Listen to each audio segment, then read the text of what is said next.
English మాట్లాడడానికి భయపడుతున్నారా? అయితే మీకోసమే ఈ స్పోకెన్ ఇంగ్లీష్ క్లాసెస్. వెంటనే కాల్ చేసి జాయిన్ అవ్వండి.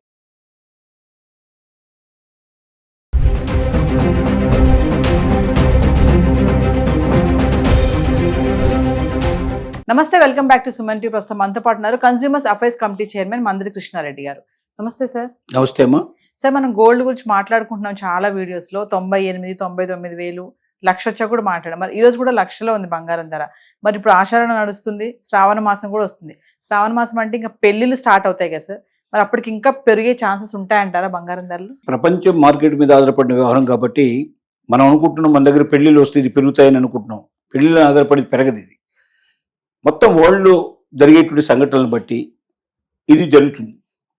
ముఖ్యంగా డాలరు ఫ్లక్చువేట్ అవుతుందా, డాలర్కి రూపాయికి మార్కెట్ రేట్లో తేడాలు ఎట్లా ఉన్నాయి, అలాగే మనకు స్టాక్ మార్కెట్లు ఎలా ఉన్నాయి, స్టాక్ మార్కెట్లు ఫ్లక్చువేట్ అవుతున్నాయా, స్థిరంగా ఉన్నాయా, అలాగే మనకు ముఖ్యంగా ద్రవ్యోల్బణం పెరిగిందా తగ్గిందా అనేటువంటివి, ఇలాంటి రకరకాల కారణాల మీద, ఆయిల్ చమురు ధరలు పెరుగుతాయా తగ్గుతున్నాయా వాటి మీద, ఇది రకరకాల ఫ్యాక్టర్స్ మీద ఆధారపడి ప్రపంచ స్థాయిలో నిర్ణయిస్తారు రేటు. అది లోకల్గా నిర్ణయించే రేటు కాదు. బంగారం రేటు వరల్డ్ వైజ్గా ఒకే రేటు మెయింటైన్ చేస్తారు. అయితే ట్రాన్స్పోర్ట్ వాటిని బట్టి మన ఇండియాలో కూడా మనకు ఢిల్లీలో కొంచెం తక్కువ ఉంటుంది, మెడ్రాస్కి వచ్చే వరకల్లా పెరుగుతుంది, పైనుంచి కిందకి వచ్చే వరకు పెరుగుతుంది. కొంచెం ఒక 500 నుంచి 1000 రూపాయలు డిఫరెన్స్ ఉంటుంది తులానికి.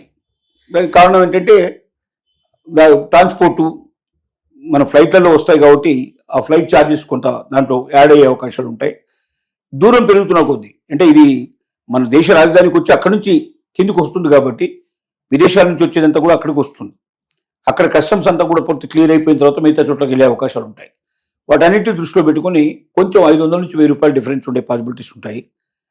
ఇప్పుడు ఈ మధ్యకాలంలో టగటగటగ తగ్గింది బాగా, మళ్ళీ వెంటనే కొంచెం పెరగడం మొదలుపెట్టింది. ఇప్పుడు 1,00,000 రూపాయలకి అటు ఇటుగా కుడియడముగా ఉంది. ఇప్పుడు కొంతమంది నిపుణులేమో కొంత పెరుగుతుంది అనేటువంటి అసెస్మెంట్ చేస్తున్నారు, కానీ ఎక్కువ మంది తగ్గుతుంది అనేటువంటి భావనలోనే ఉన్నారు.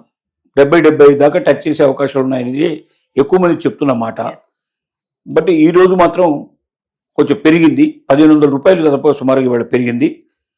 అయినంత మాత్రంలో ఇది ఇలాగే పెరుగుతుందని, ఏ 110కు వెళ్ళిపోతుందని ఎవరు ఊహించాల్సిన అవసరం లేదు. అలాగే ఒకవేళ తగ్గినా కూడా అది శాశ్వతంగా ఉండే తగ్గుదల కాదు. కొంచెం తగ్గుతుంది, కొంచెం పెరుగుతుంది, ఈ రకంగా కొంతకాలం నడుస్తుంది. ఇది దీని లోపల కరెక్షన్ వచ్చే అవకాశాలు తక్కువగా ఉన్నాయి. ఒకవేళ తగ్గినా 75 దాకా పోయే పాసిబిలిటీస్ ఉంటాయి, పెరిగినా 125 దాకా వెళ్ళే అవకాశాలు ఉంటాయి. అంతకన్నా మించి అయితే పోవు. అక్కడ కూడా స్థిరంగా ఉండవు. ఇవి పెరిగితే మళ్ళీ తగ్గడానికి పాసిబిలిటీ ఉన్నది, తగ్గితే మళ్ళీ పెరగడానికి పాసిబిలిటీస్ ఉన్నాయి. ఇది ఇలాగా నడుస్తూనే ఉంటుంది, ఈ చక్రం నడుస్తూనే ఉంటుంది. ఒకరోజు 2 రోజుల లోపల పెరుగుదలను బట్టి తగ్గుదలను బట్టి బాగా తగ్గుతుందేమో అనుకోవడం, బాగా పెరుగుతుంది అనుకోవడం అవసరం లేదు. డబ్బున్న వాళ్ళు, మనం ప్రతిసారి చెప్తూనే ఉన్నాం, డబ్బున్న వాళ్ళు కొనుక్కోవడానికి బంగారం ఎప్పుడు కూడా మంచి ఎసెట్. అది దాన్ని మనం దాచుకుంటే ఎప్పుడైనా ఎమర్జెన్సీ ఉన్నప్పుడు దాన్ని ఉపయోగించుకునే అవకాశం ఉంది. కానీ ఆర్నమెంట్ రూపంలో కాకుండా మనం స్వచ్ఛమైన బంగారం రూపంలో, బిస్కెట్ రూపంలో కానీ కడ్డీ రూపంలో కానీ అలా దాచుకోవడం అనేది అవసరం. దానికి ఉన్న విలువ ఆర్నమెంట్కి ఉండదు. ఆర్నమెంట్లో మొత్తం టోటల్గా ఏదైతే చేతితో పనిచేసిన ఉన్నాయో అవన్నీ తీసేస్తారు, దాంట్లో కలిపినటువంటి రాగినంతా తీసేస్తారు, దానికి అయ్యేటువంటి పనితనానికి అయ్యేటువంటి ఖర్చు అంతా తీసేస్తారు, కూలి అంతా తీసేస్తారు. ఇవన్నీ పోయిన తర్వాత చాలా తగ్గుతుంది. మనం ఆశించినంత డబ్బు రాదు. దానికన్నా పెట్టదలుచుకుంటే స్వచ్ఛమైన బంగారం రూపంలో పెట్టుకుంటే మనకు ₹1 వేస్ట్ కాకుండా టోటల్గా రాబడి మనకు వెనక్కొచ్చే అవకాశాలు ఉంటాయి. అటువైపు ఎక్కువ ప్రయాణం చేయాల్సిన అవసరం ఉంది.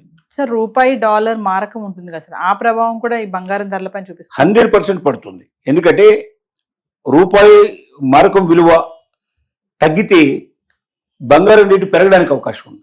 ఎందుకంటే మనం కొనేదంతా కూడా మనం డాలర్స్లో కొంటాం. డాలర్స్లో కొనాలంటే మనం ఇప్పుడు మార్కం విలువ దేంతో ఉంటుంది? డాలర్తోనే ఉంటుంది.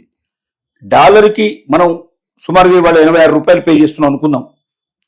రేపు 87 రూపాయలు పే చేయాల్సిన పరిస్థితి ఏర్పడితే ఎక్కువ డబ్బులు ఇవ్వాలి కదా. అదే క్వాంటిటీ బంగారానికి ఎక్కువ డబ్బులు పెట్టి తీసుకోవాల్సి వస్తుంది. అప్పుడేమవుతుందంటే రేటు పెరగడానికి పాసిబిలిటీస్ ఉన్నాయి. ఎస్. ఒకవేళ తగ్గితే డాలర్ విలువ తగ్గితే అంటే మనకు మార్కెట్ విలువ మనకు పెరుగుతుంది, రూపాయి విలువ పెరుగుతుంది. పెరిగినప్పుడు ఏమవుతుందంటే మనం తక్కువ డబ్బు ఇవ్వాల్సిన పరిస్థితి పడుతుంది. ఎస్. అప్పుడు బంగారం తగ్గేటువంటి పాసిబిలిటీస్ ఉంటాయి. ఎస్. ఇలా ఒకదానికి ఒకటి అనుబంధంగా ఉంటాయి. సార్ మరి బంగారం ఇలా చూసుకుంటే మరి వెండి గురించి మాట్లాడుకుంటే వెండి మాత్రం స్థిరంగానే ఉన్నట్టుగా కనిపిస్తుంది. మామూలుగా వెండి కూడా గోల్డ్ కంటే సిల్వర్ కి కూడా చాలా ఇంపార్టెన్స్ ఉంటుంది ముందు ముందు అని అంటున్నారు కదా సార్, ఒకసారి దాని గురించి కూడా. ఒకప్పుడు బంగారంతో పోలిస్తే వెండి చాలా తక్కువ ఉండేది, 30,000 50,000 మధ్యలో ఉండేది. ఎస్. అది బంగారంతో పాటుగా పరుగులు తీయడం ప్రారంభించింది. 1,20,000 వెళ్ళిపోయింది, 1,30,000 దాకా కూడా వెళ్ళి మళ్ళీ వెనక్కి వచ్చేసింది. ఆ మధ్య 1,00,000 తగ్గింది, 1,00,000 కన్నా కింద ఉంది. ఇప్పుడు మళ్ళీ 1,10,000 అట్లా తచ్చాడుతుంది. సహజంగా బంగారం అంతగా వెండికి ఉండదు వాల్యూ, కానీ లోహాల లోపల బంగారం తర్వాత వెండికి ప్రాముఖ్యత ఏర్పడుతుంది. కాబట్టి బంగారం రేటు ఎప్పుడైతే బాగా పెరిగిపోయిందో బంగారపు ఆభరణాల కన్నా ఎక్కువ మంది వెండి ఆభరణాలు తయారు చేయించుకునే ప్రయత్నం చేస్తారు. ఎందుకంటే మరి ఇంకో మార్గం లేదు కదా, ఏదో ఒక విలువైంది చేయించుకోవాలని ప్రయత్నం.